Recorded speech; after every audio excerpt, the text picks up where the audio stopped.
Reliance Jio. ఒకప్పుడు internet చాలా కాస్ట్లీగా ఉండేది మనకి. డేటా అనేసరికి 1 GB డేటా కొనుక్కోవాలంటే చాలా వందల్లో ఖర్చు అయ్యేది. అలాంటిది రిలయన్స్ జియో వచ్చాక డేటాని చాలా చౌక చేశారు. దాంతో అందరికీ ఇంటర్నెట్ యాక్సెస్ వచ్చింది. తర్వాత ఇంటర్నెట్ యాక్సెస్ చేయడం వల్ల చాలామంది లబ్ధి పొందారు. నాలెడ్జ్ పెరిగింది, డబ్బులు వచ్చాయి అన్నీ.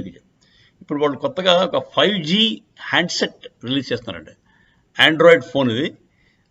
తర్వాత ఏమో దానికి ర్యామ్ 4 GB ఉంది, స్టోరేజ్ 32 GB ఉంది.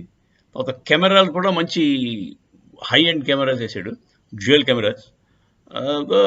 ఫీచర్స్ అన్నీ కూడా excellent features. Android operating system అండి ఇది. సో అది మార్కెట్లో రిలీజ్, దాని ప్రైస్ ఏమో 12,000 చెప్తున్నారు. 12 యాక్చువల్గా ఎనీ 5G ప్రస్తుతం ప్రైస్ అయితే 25,000 తక్కువ లేదండి. So Reliance is an excellent deal.